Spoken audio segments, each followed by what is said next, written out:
Buena, gente querida, ¿cómo andan? ¿Cómo les va? Espero que anden muy bien y con ganas de seguir aprendiendo de psicología.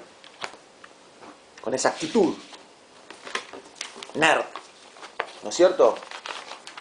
Yo soy muy nerd, no sé si se dieron cuenta. Así que les transmito energías nerds para que les dé ganas de estudiar psicología, psicoanálisis. ¿No es cierto? Bueno, muy bien, muy bien. Les decía la vez pasada que estamos justamente con esta teoría que es el psicoanálisis. Lo que estamos queriendo hacer es un recorrido como general del psicoanálisis. Y para ese recorrido general, el texto que usamos son las 5 conferencias. ¿Sí? Algún otro texto vamos a usar también, pero digamos el principal, claramente, son las 5 conferencias. Yo ya les hablé sobre estas 5 conferencias, sobre el contexto que tienen, ¿no es cierto? Que se dieron en Estados Unidos, en 1909, etcétera, etcétera, etcétera. Bien, estamos trabajando con la primera conferencia. Estamos todavía con la primera. Entonces, la vez pasada no salimos de la primera. Hoy me parece que tampoco vamos a salir de la primera. No creo que lleguemos a terminarla, la primera. ¿Sí? Hay muchas cosas para decir. Bueno, entonces, ¿qué dijimos la vez pasada? Estuvimos hablando sobre Ana O. Sobre Ana O. ¿Qué trastorno mental padecía Ana O? Histeria. ¿Qué síntomas tenía Ana O? Asco a la comida, asco al agua, parálisis en diferentes partes del cuerpo, falta de sensibilidad en diferentes partes del cuerpo, alteraciones de la visión, dificultad para hablar en su idioma, etcétera, etcétera, etcétera, ¿no? Bien. ¿Quién la atendió a Ana O? Breuer.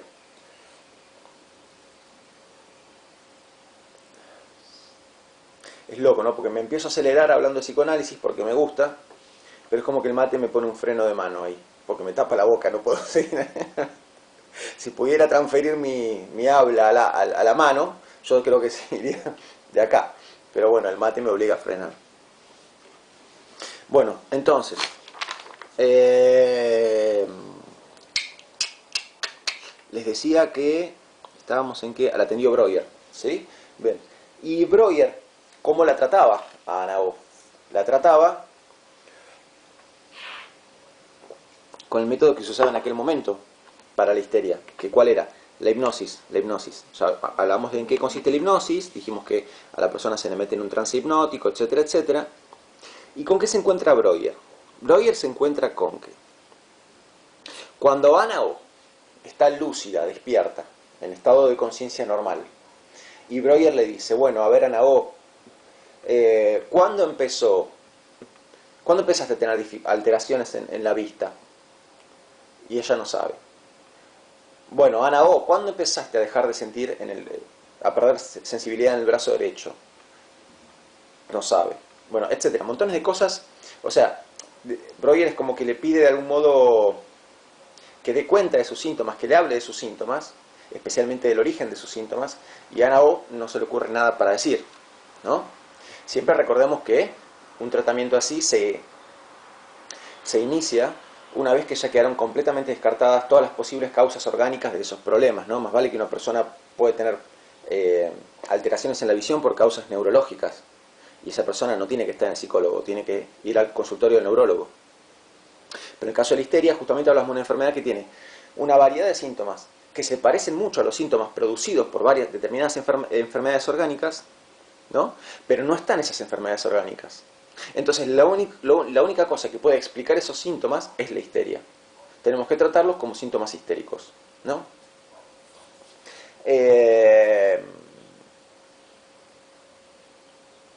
Entonces, yo estaba en esto de que Breuer le pregunta a Ana O, bueno, ¿cuándo empezó esto? ¿Cuál pensás que es la causa de esto? Etcétera, etcétera. Ana O, en estado de conciencia normal, no sabe qué contestar. Breuer hipnotiza a Ana O. Y resulta que cuando Ana O está hipnotizada,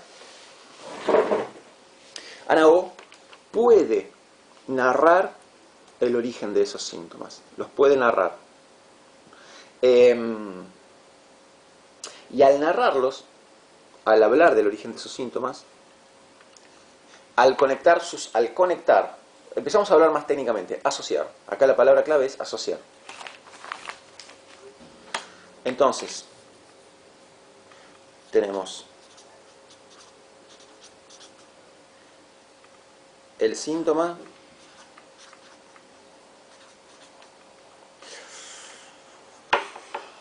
es como que me... Bueno, sí, está bien. Bueno, vamos a hacer una cosa. Ahí introduje el concepto de asociación y ahora vamos a introducir también otro, el concepto de escena traumática. Entonces, lo que va descubriendo Breuer es que los síntomas se originan en escenas traumáticas. El paciente, Anao en este caso, en un estado de conciencia normal, no es capaz de hablar de las escenas traumáticas en las que se originaron esos síntomas. No puede, no recuerda esas escenas traumáticas. Y no logra establecer la conexión entre el síntoma y la escena traumática en la que se originó. No lo puede hacer. ¿Cómo lo puede hacer? Estando bajo hipnosis. Cuando entra en trance hipnótico, sí lo puede establecer. La conexión está. Esto se llama conexión asociativa. No tengo como lugar para escribirlo. Bueno, a ver si tratemos de que entre. Conexión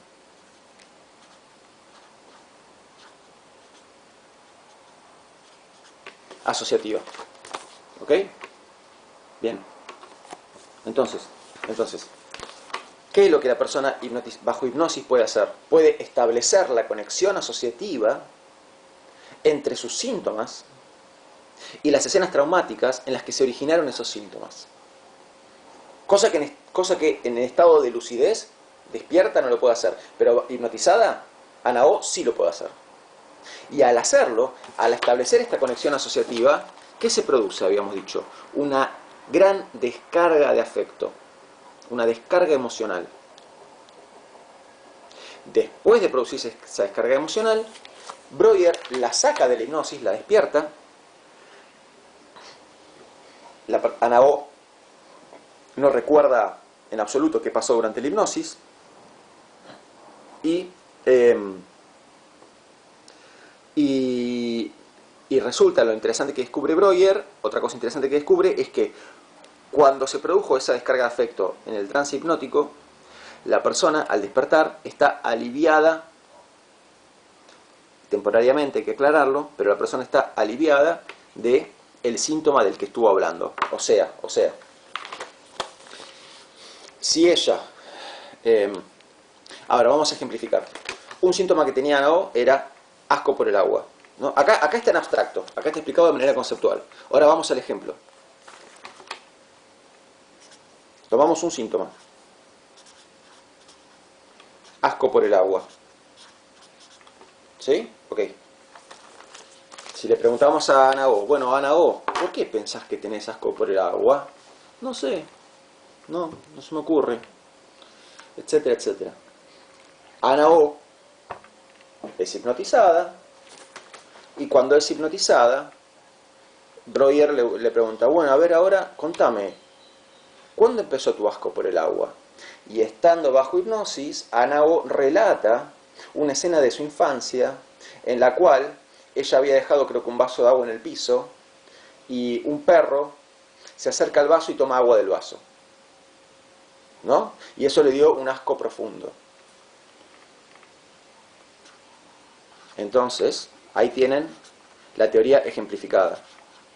Antes yo lo expliqué de manera abstracta, en general. Ahora lo estoy puntualizando con un ejemplo.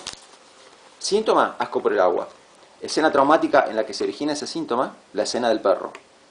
¿Qué es lo que hizo ella al estar hipnotizada? Logró establecer la conexión asociativa entre el síntoma y la escena traumática. Al contar la escena traumática esta, Anao tiene una gran descarga de afecto, se produce una descarga emocional, ¿sí? Se agita, llora, se le quiebra la voz, etcétera, lo que sea. Al despertar de la hipnosis, el asco por el agua desapareció y puede tomar agua nuevamente. Esto yo ya les aclaré la vez pasada que es temporario, que dura un tiempo, no es para siempre.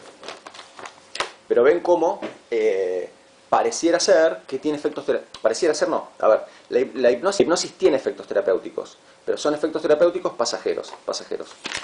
Bueno, entonces,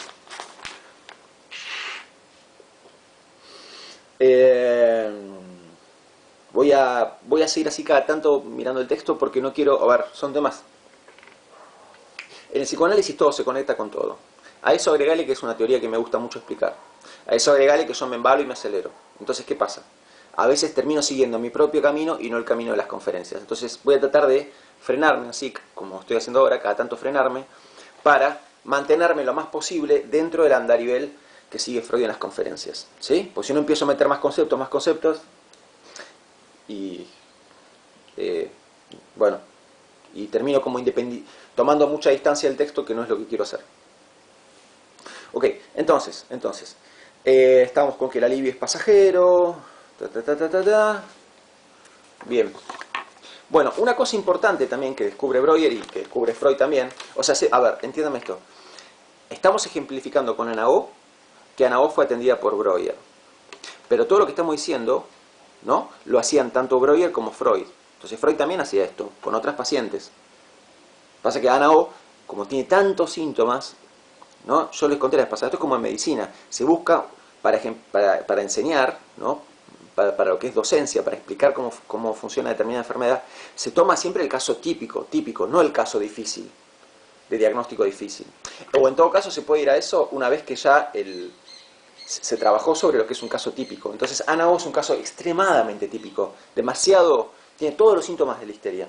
Entonces por eso Freud elige tomar el caso de Ana O, ¿no? Habiendo igual atendido a él muchas pacientes histéricas, pero igualmente elige tomar el caso de Ana O.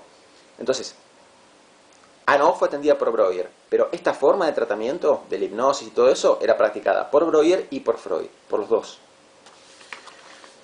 Bien, y yo les estaba por decir, sí, que otra cosa que descubren Breuer y Freud, los dos, es que las características del síntoma están determinadas por las características de la escena traumática que le dio origen. ¿Me oyen? ¿Me registran? Las características del síntoma, hay diferentes síntomas con diferentes características. Bueno, las características de cada síntoma no son al azar las características del síntoma, sino que están determinadas por la escena traumática que le dio origen a ese síntoma. Entonces, una vez más, fíjense qué claro que es este ejemplo. Este es un síntoma, ¿no?, oral. Sabemos que Ana O tiene síntomas visuales, motrices, de todo tipo. Bueno, este es un síntoma oral que pasa por la boca. No le da asco tomar agua. Bueno, fíjense que las características de este síntoma están determinadas justamente por la escena traumática que le dio origen, porque es una escena donde hay un perro tomando agua de un vaso. Y a ella lo que le da es asco tomar agua, ¿no? Entonces, y si la escena traumática hubiera involucrado, supónganse, no sé, algo que Ana O vio, entonces se va a producir como consecuencia un síntoma que tiene algo que ver con la visión, algo que ver con la vista, con los ojos. Si la escena traumática es una escena traumática donde algo, no sé, estuvo involucrada la mano derecha de Ana O, el síntoma se va a producir en la mano derecha. No sabemos bien qué será, pero tendrá que ver con la mano derecha. Entonces las características del síntoma están determinadas por las características de la escena traumática. La palabra que usa Freud en el texto, bueno, yo les digo a ustedes una traducción diferente de la que uso yo, ¿no? En vez de decir características, dice el carácter, ¿no? Acá tengo anotado del texto, creo que textual. El carácter particular de cada síntoma, el carácter particular de cada síntoma, se encuentra en relación directa con el carácter particular de la escena traumática que le dio origen. Entonces, el síntoma está determinado por la escena traumática.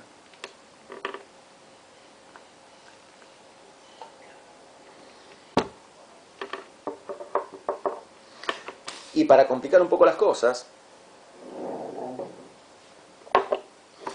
les cuento yo que puede pasar las dos cosas que les digo ahora. Bueno. Se me clavó un palito de la yerba en una amígdala. Bueno, una misma escena traumática puede causar varios síntomas. Ven que todo se va complicando. Y a la vez, un mismo síntoma puede estar determinado por múltiples escenas traumáticas.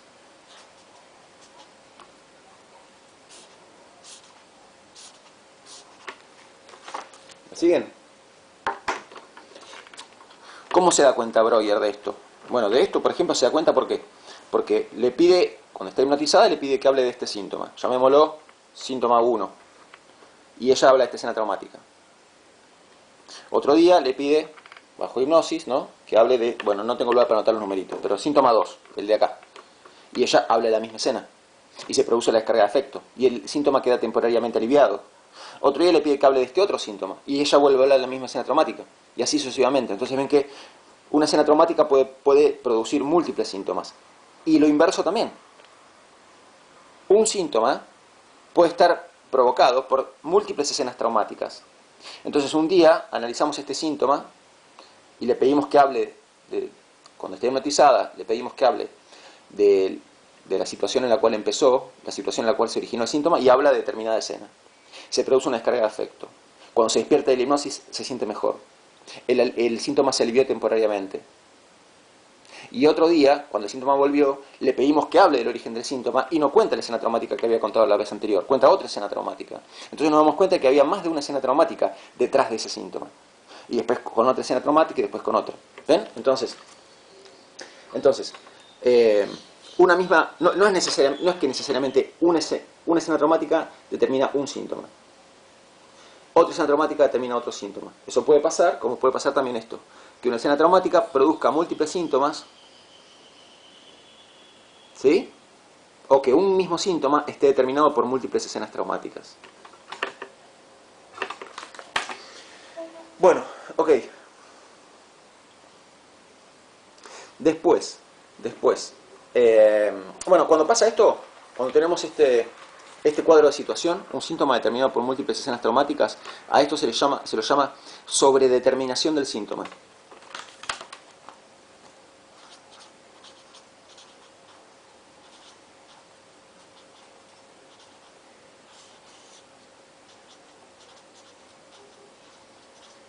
¿No? ¿Qué quiere decir sobredeterminación del síntoma? Quiere decir que el síntoma no responde a una única determinación, responde a múltiples determinaciones. ¿No? Ahí les anoté, sobredeterminación del síntoma. La sobredeterminación del síntoma es esta situación de acá. Entonces el síntoma está determinado por esto, pero no solo por esto, también por esto, también por esto, también por esto. Está sobredeterminado. Sobredeterminado quiere decir múltiplemente determinado. Bueno, otra cosa que va descubriendo Breuer y Freud es que con cada nueva... Esperen que... A ver, cambio de cuaderno. Se me van terminando las hojas en blanco para usar. A ver, acá encontré uno.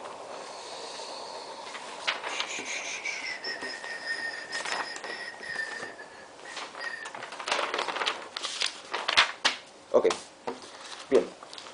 Imagínense que esta es la línea en la vida de Ana O. ¿Sí? Esta es Ana O en el presente, con síntomas. Bueno, cuando Breuer le hipnotiza, le pide que hable de la escena en la que se originó ese síntoma. ¿Y qué hace Ana O? Se remite a tal situación de, supóngase, 10 años atrás. Se produce la descarga de afecto. Se despierta de la hipnosis y el síntoma está temporariamente aliviado.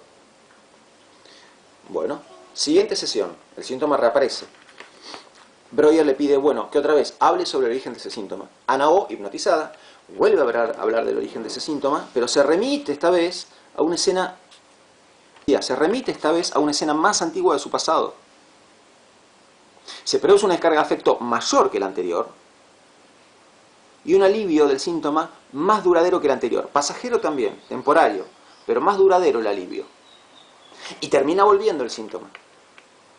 Entonces Breuer vuelve a hipnotizar a Nao y le pide que hable una vez más del origen de este síntoma que está reapareciendo. Y esta vez Nao se remite a una escena todavía más antigua, ya de cuando tenía, supónganse, 4 años, 5. Ven que cada vez que vuelve a hablar de su síntoma, Nao se remonta a una situación más antigua de su pasado. Y al hablar de esa situación, en cada sesión de hipnosis en la que vuelve a hablar del síntoma en cuestión, habla de una escena cada vez más antigua y la descarga de afecto que se produce es cada vez mayor. Porque acá se produjo cierta descarga de afecto, acá una descarga de afecto mayor y acá una descarga de afecto todavía mayor. Y atrás de cada una de esas descargas de afecto vino un alivio temporario, como ya sabemos. Pero siendo temporario, a mayor la descarga de afecto, más duradero el alivio. ¿Me siguen? Entonces, la primera vez que habló de ese síntoma, se produjo una descarga de afecto y estuvo aliviada. Supónganse por, qué sé yo, 2 días. Por 2 días no tuvo más el síntoma. Ok. A los 2 días reapareció. Breuer le pide que otra vez hable del origen del síntoma. Y Breuer se sorprende al descubrir que esta vez Nao no se remonta hasta acá. Se remonta más atrás en el tiempo y cuenta una escena más antigua de su vida. Y se produce una descarga de afecto mayor. Y después de eso despierta la hipnosis, está aliviada del síntoma y esta vez el alivio le dura 5 días. A los 5 días reaparece el síntoma, Breuer le pide otra vez que hable de su síntoma cuando le hipnotiza, ¿no? Y Nao habla nuevamente del origen del síntoma, pero ahora cuenta una escena, otra escena cuenta, una escena más antigua todavía. Una escena de sus 4 o 5 años. Al contar esta escena se produce una descarga mayor todavía de afecto y un alivio todavía más duradero. Y esta vez está 10 días sin el síntoma, no sé, 2 semanas, qué sé yo. Pero el tema es que ven que a lo largo de la terapia, la persona va hablando de escenas cada vez más antiguas de su pasado. ¿Sí? Entonces, la terapia sigue una vía regrediente. La terapia sigue una vía regrediente. Regrediente quiere decir que va para atrás. Progrediente, regrediente.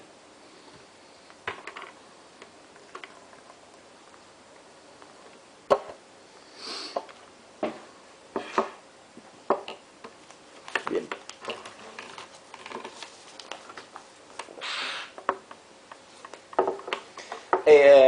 Un pequeño comentario sobre algo que pueden ver en el texto, que podría llegar a confundir y no quiero que se me ahoguen en un vaso de agua. En el texto ustedes van a ver este término.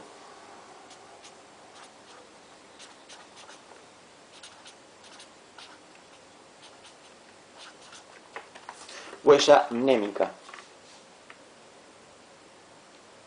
Les anoto un sinónimo.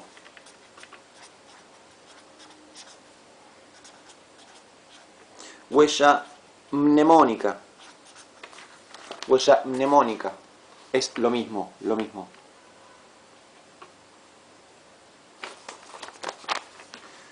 No sé, otro sinónimo.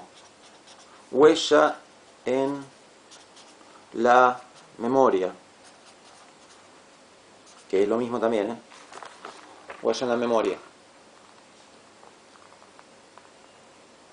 Otro. Resto en la memoria.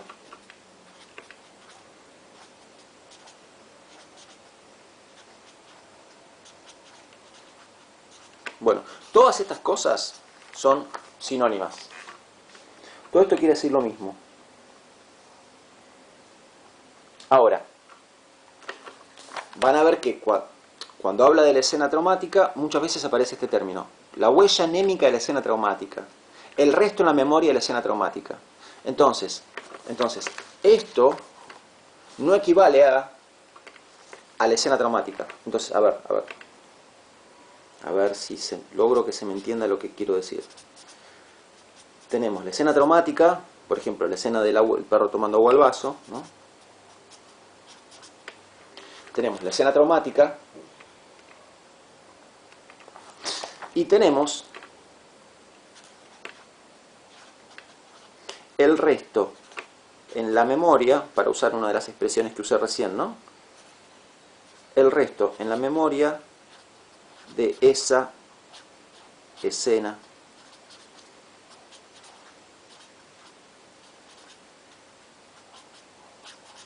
traumática.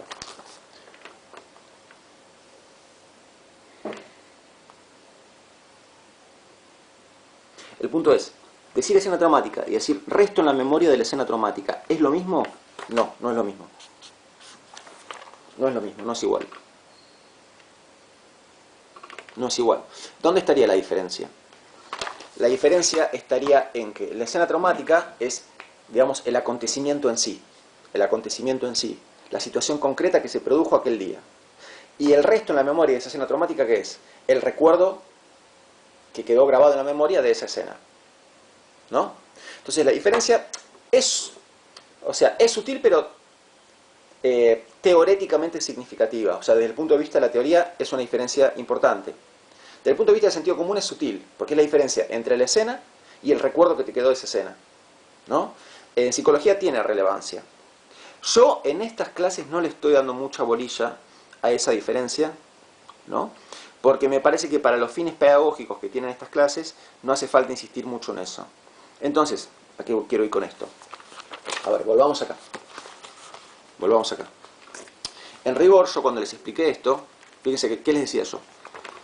Ella tiene tal síntoma. Breuer le pide que hable de la escena traumática en la que se originó el síntoma. Después van a otra escena traumática anterior. O sea, está bien como le expliqué. Si hubiera querido ser un poquito más preciso y riguroso desde lo técnico, yo tendría que haber dicho que Ana O, en primera instancia, contó el resto en la memoria de una escena traumática. Y que acá contó el resto, expresó en palabras el resto en la memoria de otra escena traumática. Y acá también. Porque en definitiva, de todo lo que vivimos, lo que nos queda es un resto en la memoria, cierto recuerdo. Que puede o no puede, de todas las cosas que vivimos en la vida, lo que nos queda es cierto resto en la memoria. Cierta huella amnémica, cierta huella mnemónica, cierta huella en la memoria, recuerden, todo esto es equivalente. ¿No? Entonces, de cada cosa que vivimos, lo que nos quedan son ciertos recuerdos. Y en todo caso, lo que nos hace enfermar, a veces, son esos recuerdos. ¿Esos recuerdos equivalen exactamente a la escena? No, no. Primero, porque la escena es la situación concreta y el recuerdo es algo que está en mi cabeza. Y segundo, porque el recuerdo no siempre es fidedigno a la escena traumática. No siempre es fidedigno a la escena tal cual fue. Dicho de otra manera, el resto de la memoria puede estar distorsionado con respecto a la escena traumática. Ven que no es lo mismo, ¿sí? Pero bueno, yo en las clases vengo como medio esquivando esto de hablar de... porque se hace un poquito engorroso. Desde el punto de vista pedagógico se hace engorroso y hay que ver si esa engorrosidad está justificada para los propósitos de la instancia en la que estamos. Y la instancia en la que estamos es conocer algunas cosas generales de psicoanálisis, sin ahondar tanto en cuestiones tan técnicas, ¿verdad? Bueno, esto como comentario, porque después quizás se pone a leer el texto y ven esto de huella anémica. ¿Tá? La huella anémica es el recuerdo que te quedó de algo que viviste. Y repito, en última instancia, lo que hace enfermar a una persona histérica son sus huellas anémicas, porque la escena en sí ya pasó, es algo del pasado y ni siquiera sabemos si la huella anémica se corresponde con lo que realmente pasó. Pero de lo que estamos seguros es de que esas huellas anémicas producen síntomas. Y otra aclaración más. Todo lo que estoy explicando, a medida que avancemos con psicoanálisis, escuchen, a medida que avancemos con psicoanálisis, no se adelanten en sacar conclusiones.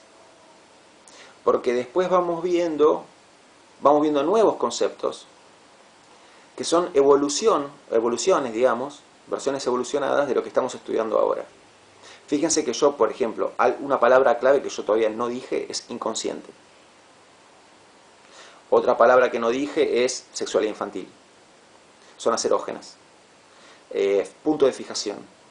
por ejemplo, represión. Entonces, no, digamos, eviten la tentación, ¿no?, de tratar de entender todo esto a la luz de esos conceptos que quizás ya los conocen o piensan que más o menos los pueden manejar para tratar de entender esto. Para cada conferencia que expliquemos de Freud, ubíquense dentro de esa conferencia. ¿Por qué? Porque a lo largo de las 5 conferencias, ¿no?, Freud, o sea, ¿qué hace en la primera conferencia? Te cuenta cómo era la teoría en los primeros tiempos, en los tiempos pre-psicoanalíticos, en la prehistoria del psicoanálisis. ¿Cuándo hablamos de prehistoria del psicoanálisis? Cuando todavía no está la teoría del inconsciente, ni la teoría de la sexualidad infantil. Entonces, estamos hablando de eso. Acá estamos estudiando hasta ahora cómo era la teoría antes del psicoanálisis, la teoría en la prehistoria del psicoanálisis, la teoría pre-psicoanalítica, ¿no? Después vamos a avanzar y vamos a empezar a ver concepto inconsciente y demás. Después el concepto de sexualidad infantil, etcétera, etcétera, etcétera. Ok. Pero es importante, para no hacerme enjunje, que antes de hablar de esto, nos ubiquemos en la conferencia de la que queremos hablar. Y ahora estamos en la primera. Y en la primera no se habla ni de inconsciente, ni de zonas erógenas, ni de represión, ni de representación intolerable. Todas cosas de las que vamos a hablar después, más adelante. ¿Está? Bien. Ok. Bueno, otra cosa que agrega es que no se puede, digamos, si en la hipnosis el terapeuta hace el intento de remontarse directamente, de pedirle a la persona que directamente se remonte a las escenas más antiguas de su vida, no se puede, digamos, ese intento fracasa. Entonces, para llegar a las escenas más antiguas, a las escenas traumáticas más antiguas, hay que haber pasado previamente por escenas traumáticas más recientes. Entonces, la terapia sigue una vía regrediente y se va desde lo más reciente a lo más antiguo, sin saltearse eslabones. Para llegar hasta acá hay que haber recorrido esta cadena previamente. Hay que recorrer la cadena, no hay otra. Bien.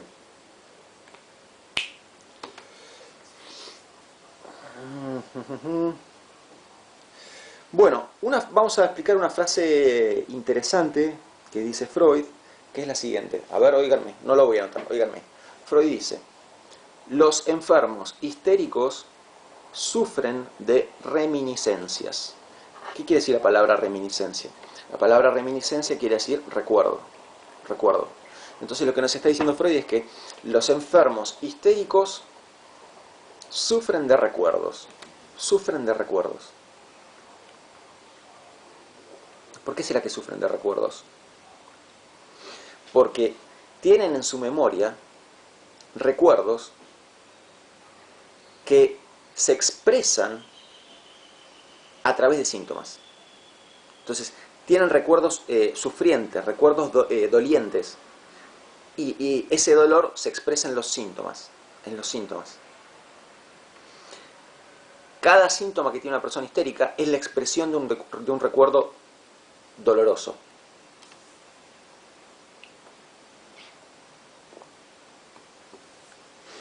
Ok.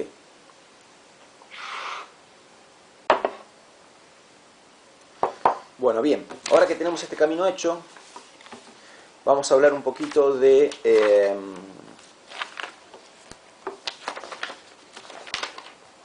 a tratar de volcar un poquito más en limpio cuál es la teoría sobre el origen de la histeria que tenía Freud y Breuer también en estos tiempos pre-psicoanalíticos, ¿no? Entonces, vamos a tratar de volcar en limpio lo que venimos viendo.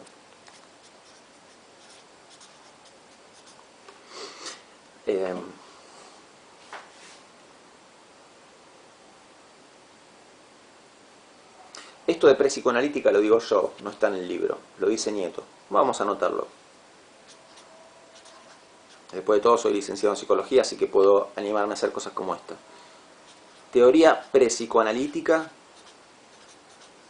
es un invento de Nieto, esto de pre-psicoanalítico, ¿eh? Teoría pre-psicoanalítica del origen de la histeria. ¿Ok?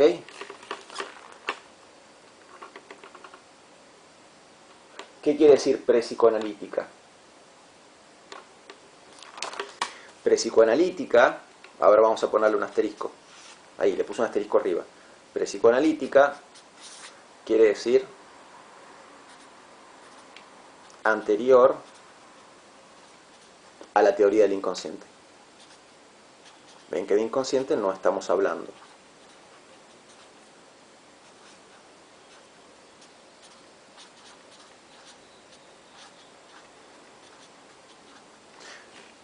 Anterior a la teoría del inconsciente y a la teoría, bueno, y a la teoría de la sexualidad infantil también. No termino más de anotar. Anterior a la teoría del inconsciente y anterior a la teoría de la sexualidad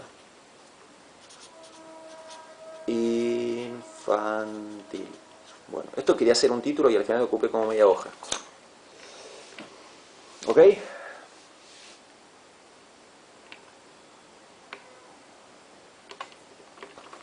Entonces, vamos a hablar de la teoría psicoanalítica del origen del prepsicoanalítica del origen de la histeria.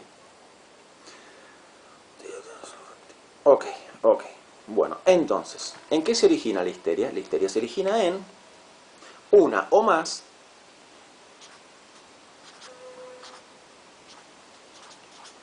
escenas traumáticas. Una o más escenas traumáticas. En general es más de una.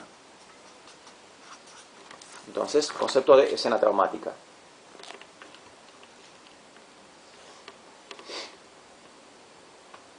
Ok. ¿Qué debe entenderse? ¿Qué debe entenderse por escena traumática? Porque no toda escena que vive la persona en su vida es una escena traumática. Entonces, la escena del perro tomando agua fue traumática para Nao, pero para otra persona, esa escena no va a ser traumática. Entonces, ven que no hay escenas universalmente traumáticas. No hay escenas universalmente traumáticas. Una escena que es traumática para unos puede no serlo para otros y viceversa. Entonces, tenemos que definir qué se entiende por escena traumática. ¿Ok? No cualquier escena de la vida es traumática. No cualquier escena de la vida es traumática. Hay montones de escenas que no son traumáticas. Entonces, ¿cómo definimos escena traumática? Bueno, una escena es traumática cuando cumple las siguientes dos condiciones. Una escena es traumática cuando cumple las siguientes dos condiciones. 1. La escena en cuestión mueve una gran carga de afecto en la persona. O sea, moviliza emocionalmente a la persona. La moviliza mucho emocionalmente. Mucho. Mueve una gran carga de afecto. Bien, ¿hasta allí alcanza para que sea traumática la escena? No, porque dos. Esa gran carga de afecto que se movilizó no es debidamente descargada. No es debidamente descargada. ¿Y cuáles son las vías, digamos, debidas, indicadas, adecuadas para descargar ese afecto? Las vías adecuadas son actos o palabras. Entonces, yo vengo por la vida. Me encuentro frente a determinada escena que mueve en mí una gran carga de afecto. ¿Yo qué puedo hacer con esa carga de afecto? Descargarla ahí en el momento. Si yo la descargo ahí en el momento, esa carga de afecto, esa escena no va a quedar como traumática. ¿Por qué? Porque el afecto se descargó en el momento. En el momento. ¿Cuáles son los canales para descargar el afecto? Los canales de desagote del afecto, los canales para descargar el afecto son actos, o sea, acciones, o bien palabras. O bien las dos cosas. Por eso, actos y o palabras. Actos y o palabras. Puede ser con actos, puede ser con palabras, o puede ser con actos y palabras. Entonces, los actos y las palabras permiten descargar el afecto. Fíjense que justamente lo que hace Anao cuando está hipnotizada y habla sobre sus escenas del pasado es descargar en palabras, porque está hablando, descargar en palabras ese afecto que tenía guardado. Y entonces cuando lo descarga en palabras, hipnotizada, después se siente mejor. Y el síntoma está aliviado. Bueno, pero ¿por qué ese afecto había quedado guardado? Porque no se descargó en su momento. No se descargó cuando había que descargarlo. ¿Estamos? Entonces, una escena es traumática cuando uno mueve una gran carga, decía, una escena es traumática cuando uno mueve una gran carga de afecto, con eso solo no alcanza para que sea traumática, porque si el afecto se descarga en el momento a través de actos y o palabras, entonces la escena no va a quedar como traumática. Entonces decía, una escena es traumática cuando uno mueve una gran carga de afecto y dos, ese afecto no es debidamente descargado ni por actos ni por palabras. ¿Qué pasa entonces con el afecto? El afecto queda retenido, dice Freud, aprisionado, como estando en una prisión. Queda guardado.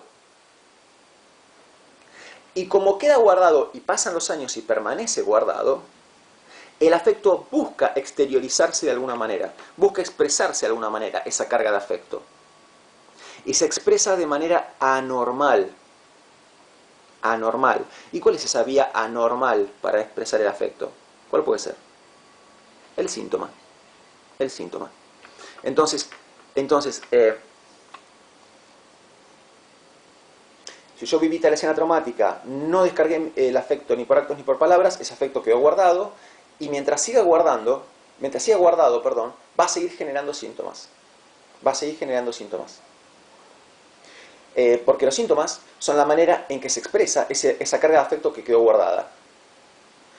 ¿Cómo curamos esto? Permitiéndole al afecto descargarse por la vía normal. ¿Cuál es la vía normal? Actos y o palabras. Pero ¿cuál es el primer obstáculo para eso? Que cuando la persona está despierta y le pedimos que hable de sus escenas traumáticas, estando despierta, la persona no puede. No puede establecer la conexión asociativa de la que hablábamos antes entre el síntoma y la escena traumática. Esto la persona en estado de conciencia normal no lo puede hacer. Entonces, ¿qué hacen Breuer y qué hacen Freud? Le hipnotizan a la persona. Hipnotizada, puede descargar el afecto que había quedado guardado de aquella escena traumática. ¿Cómo lo descarga? Hablando de eso. Descarga a través de palabras, en este caso. Pero sabemos que actos y o palabras son vías para la descarga del afecto, cualquiera de las dos cosas. Entonces la persona hipnotizada habla de esa escena traumática y al hablar de esa escena traumática descarga el afecto que había quedado guardado aquella vez. Y entonces el síntoma queda aliviado. Porque como se descargó el afecto, o sea, lo que genera síntomas es el afecto guardado, y como ese afecto se descargó, entonces no produce más síntomas, no aparecen más síntomas. Pero después, ¿qué ocurre? Reaparecen síntomas. ¿Por qué? Porque había otras cargas de afecto que habían quedado guardadas. No estaba descargado todo el afecto. De esto se dan cuenta Breuer y Freud. De que había más afecto guardado. Entonces se remontan más atrás en el tiempo. Y van a escenas traumáticas más lejanas. Y resulta que había cargas de afecto más grandes todavía guardadas. Cargas de afecto conectadas con escenas más antiguas de su pasado. Se produce esa descarga de afecto que es más fuerte que la anterior. Se produce el alivio del síntoma. Es más duradero ese alivio. Y así. Pero es como que fíjense que con la terapia hipnótica, con la hipnosis, es como que no terminamos de dar en la tecla, porque siempre hay que seguir. ¿Ven que es como que no se sostiene a la larga? Porque sería una forma de terapia donde la persona tiene que hipnotizarse 3 veces por semana. Digo, ¿es una verdadera terapia esto? Una terapia donde... O sea, más que verdadera terapia, a ver. ¿Es lo que deseamos? ¿Es lo deseable? Una terapia en la que la persona tiene que hipnotizarse 3 veces a la semana para poder bancarse la vida y no estar con las cargas de afecto todo el tiempo. Bueno, no, en verdad no. Pero bueno, la buena noticia es que la terapia va a evolucionar. La hipnosis hoy en día ya es parte de la historia del psicoanálisis. Ningún analista hipnotiza a nadie hoy en día. Bien, ok.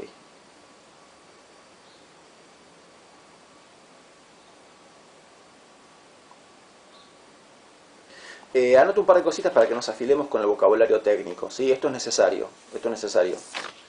O sea, vieron que yo trato de, siempre cuando explico, trato de usar un lenguaje lo más accesible que se pueda. Eso no impide que igual tengamos que afilarnos con el lenguaje técnico. Esto es como con cualquier ciencia. Si ustedes estudian anatomía, no pueden decir el músculo de acá del cuello. Bueno, no. O sea, desaprobás si decís así, porque está mal. Es el esternocleidomastoideo. Bueno, acá también, ¿sí? Entonces, es importante que el toque pedagógico y didáctico que le damos a esto, para que se entienda, no nos haga perder de vista la precisión técnica. Entonces,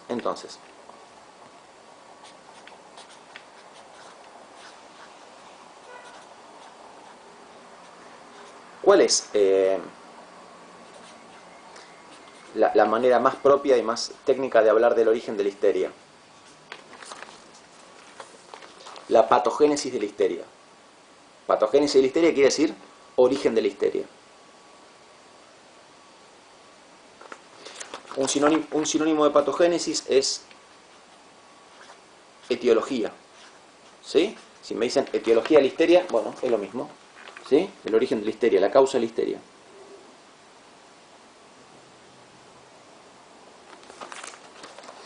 Ok. Bueno, y después, bueno, sí. No, estoy mirando cosas, términos técnicos que aparecen en el texto y no quiero dejar de aclararlos. Acá veo patogénesis de la histeria, ahí se los aclaré. Curación de la histeria. Bueno, la curación de la histeria no necesita mayor aclaración, me parece, ¿no? Ok. Entonces, digo, acá esta palabra es bastante común y no hace falta ya aclararla. ¿Cuál es la patogénesis de la histeria?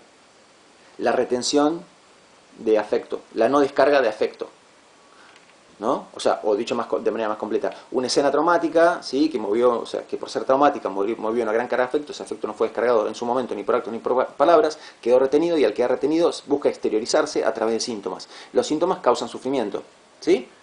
Los histéricos sufren de reminiscencias, decía Freud, sufren de recuerdos. Entonces, el síntoma es una manera dolorosa de estar recordando esa escena traumática. Bueno, hay que recordarla por otra vía. ¿Cuál? Las palabras.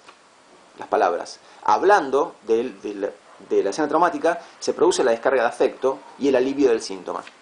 Curación de la histeria. Que como ya sabemos, es una curación un poco a medias. Un poco a medias.